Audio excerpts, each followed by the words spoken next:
मस्त आज आपण तिळाच्या वड्या करणार आहोत. तर तिळाच्या वड्यासाठी लागणारे साहित्य असं मस्त मऊसर अशा आपल्या वड्या होणार आहेत. तर 1.5 वाटी सफेद तीळ घेतलेलं आहे, 1.5 वाटी शेंगदाणे घेतलेले आहेत आणि 1.5 वाटी गूळ घ्यायचा आहे. तर आता आपण प्रथम काय करायचं, तीळ आणि शेंगदाणे भाजून घ्यायचे आहेत. आता आपण कढई तापत ठेवलेली आहे आणि त्याच्यामध्ये आपण हे सफेद तीळ भाजून घेणार आहोत. भाजायचे म्हणजे एकदम अगदी जळून वगैरे द्यायचे नाही. गॅस बारीक करून हळू भाजायचे व्यवस्थित. ते छान तडतडले की काढून घ्यायचे. तर आता हे तीळ आपण भाजून घेऊया. स्वच्छ निवडून घ्यायचे तीळ. तुम्हाला गावठी तीळ घ्यायचे तर गावठी घ्या, तुमच्या आवडीप्रमाणे. तर आता हे तीळ आपण छान खमंग भाजून घेऊया. जळून द्यायचे नाहीयेत अजिबात. हे बघा आपले तीळ पण तडतडायला लागलेत, भाजून झालेले आहेत बारीक गॅसवर 5 मिनिटं. त्याला जळून द्यायचे नाहीत. आता आपण ही काढून घेऊया. आता याच कढईमध्ये आपल्याला शेंगदाणे 1.5 वाटी घालायचे आणि याला पण छान असे भाजून घ्यायचे.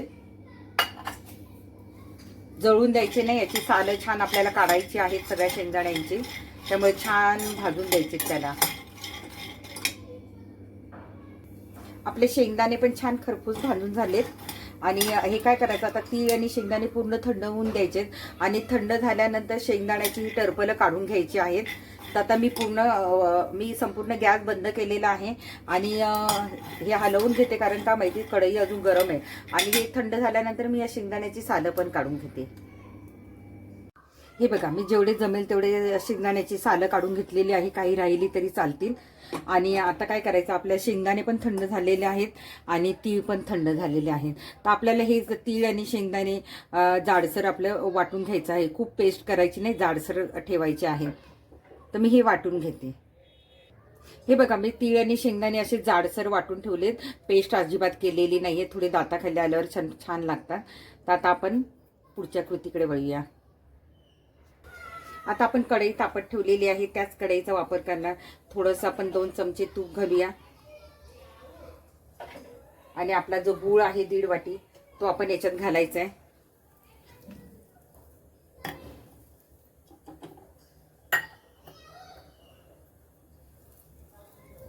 बारीक कापून किंवा किसून घ्या गूळ, म्हणजे पटकन तो विरघळला जाईल. आणि हे छान आपल्याला गूळ विरघळायचा आहे, याचा पाक करायचा नाही. आपण थोडंसं पाणी घालणार आहोत, 2-3 चमचे घालणार आहोत. थेंबच म्हटले मी, 2-3 चमचे घालणार आहोत, म्हणजे गूळ आपला पटकन विरघळला जाईल. आपला गूळ छान विरघळलाय. आपण आता याच्यात वेलची पूड घालूया. भरपूर अशी वेलची पूड घालायची आहे. आणि आता आपण जे हे वाटलेलं आहे ते याच्यामध्ये घालायचं आहे, शेंगदाणा आणि तीळकूट.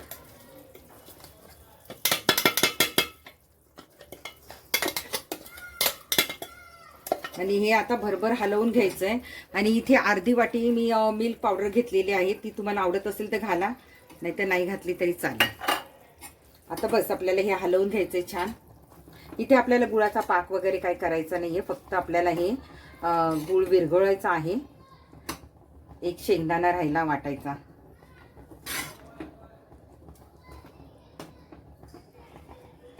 छान आपल्याला एकजीव करायचंय.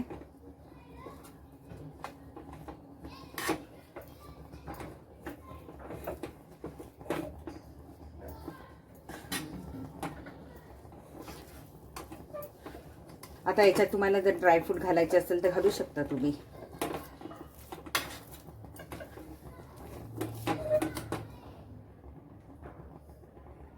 एक 5 मिनिटं हलवून घेतलेलं आहे मी. आणि आता काय करायचं, आपण इथे बटर लावलेलं मी तुम्ही ताटात थापा किंवा कशावरही थापा. इथे मी बटर लावून घेतलेलं आहे, बटर पेपरला थोडंसं तूप लावून घेतलेलं आहे. तर हे आता तूप लावल्यानंतर आपल्याला हे मिश्रण याच्यामध्ये ओतायचं आहे. हे बघा. आणि याच्यासाठी मी पिवळा गूळ वापरला आहे, तोच वापरायचा आहे. आता आपण ताटामध्ये ओतून घेऊया. आता मी ह्या बटर पेपरवर हे मिश्रण ओतलेलं आहे आणि ते आता तूप लावायचं याला वाटीला आणि ते छान असं आपल्याला थापून घ्यायचंय. केवढी जाड पातळ हवी त्याप्रमाणे आपण वडी थापायची आहे.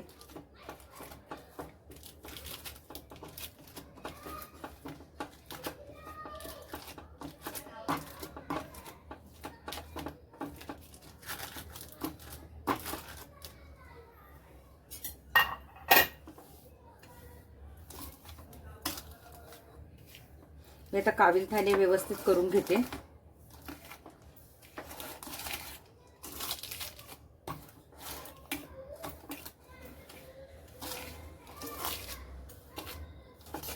आता ह्याच्यावर काय करायचं, आपण थोडेसे भाजलेले ते सफेद आहेत ते भुरभुरायचे थोडेसे. तुम्हाला पाहिजे तर सुकं खोबरं पण घालू शकता.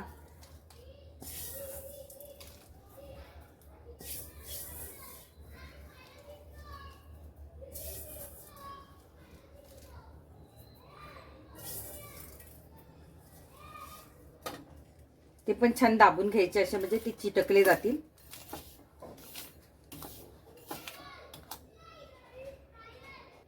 हे बघा छान. आता वडीला तुम्ही पाहिजे तर वरून ड्रायफ्रूट पण लावू शकता.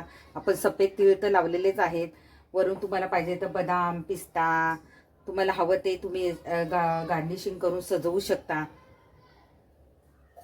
जे काही तुमच्याकडे असेल ते, नाही लावलं तरी चालेल.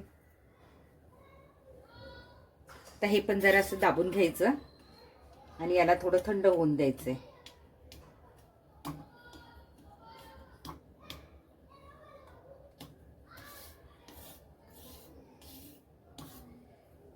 थंड झाले की वड्या कापायच्या. बघा किती छान दिसते. मी जवळून पण दाखवते. बघा मस्त थापले मी. बऱ्यापैकी कोमट आहे. बघूया आपण असं वड्यांचा शेप देऊन निघतात का बघूया, नाही तर आणखीन थंड होऊन देऊया.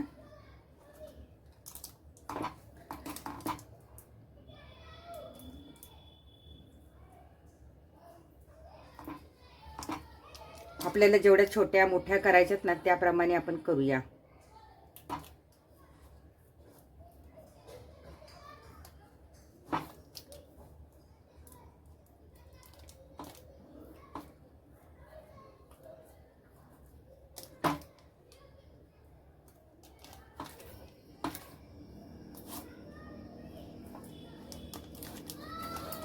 आता इकडून पण आपण हवी ती डिझाईन, म्हणजे तुम्हाला त्रिकोणी हव्या, चौकोनी हव्या, त्याप्रमाणे आपण कटिंग करायचं आहे.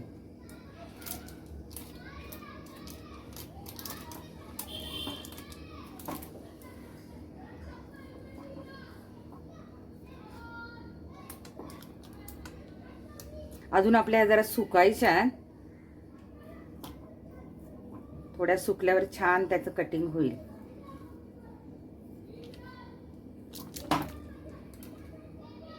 पण काय होतं माहिती, पूर्ण सुकून दिल्या तर मग त्या वड्या पडायला कठीण जातील. म्हणून आपण आधीच चीर मारून घेऊया वड्यांना डिझाईन.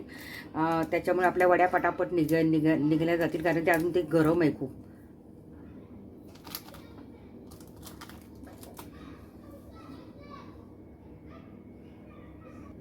एक थोडीशी आपण हलवून बघूया व्यवस्थित निघते का, कारण अजून ती ओली आहे खूप, म्हणजे अजून कोमट आहे, ती काही थंड झालेली नाही. तर एक आपण काढून बघूया निघते का. निघते ती, पण जरा छान सुकून द्यायचे. बघा अशी छान निघालेली आहे ती. हे बघा.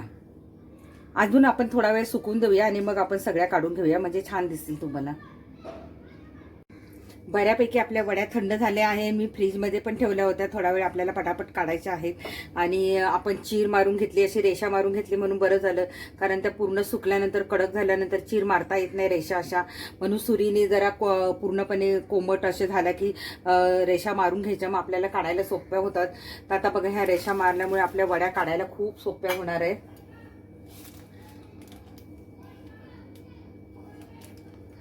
आणि खाली आपण बटर पेपर पण लावलाय, त्यामुळे पटापट आपल्या वड्या निघणार आहेत.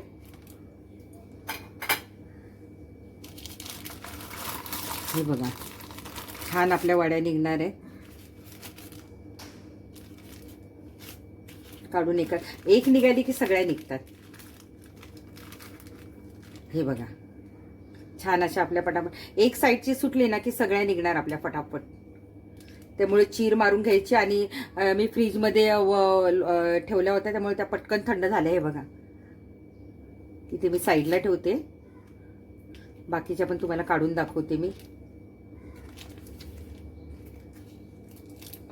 हे बघा किती छान झालेल्या आहेत आपल्या वड्या. बघा मस्त अशाच मी सगळ्या काढून घेते हळूहळू आणि प्लेटमध्ये लावते. आहा, मी बघा किती सुंदर अशा केळीच्या पानांवर मस्त अशा वड्या कापून ठेवलेल्या आहेत. आणि ह्या करायला तर तुम्ही बघितलं एकदम पटकन होतात. छान आहे, करायला सोप्या आहेच, फार काही साहित्य लागत नाही. आणि थंडीमध्ये तीळ गुळ अतिशय पौष्टिक आहे. तर हे बघा मी तुम्हाला जवळून पण एक वडी दाखवते, हातात उचलून किती सुंदर दिसते बघा. आणि आतून पण एकदम तेवढीच नरम आहे आणि टिकतात पण छान. तर मी तुम्हाला इकडे एक तुकडा आहे तो तोडून दाखवते वडीचा. हे बघा किती छान अशी आतमधून पण आहे, ती पटकन तुटली जाते. मस्त अशी आपली तिळाची बर्फी तयार झालेली आहे. आणि तुम्हाला आवडली तर लाईक शेअर करा, कमेंट करायला कंजूसपणा करू नका. आणि आता बघताय काय, घ्या करायला. तुमच्या पण तोंडाला पाणी सुटले ना असं छान छान मस्त अशी बर्फी बघून. तर नक्की करून बघा आणि तुम्ही कशी करता ते पण सांगा. Bye bye.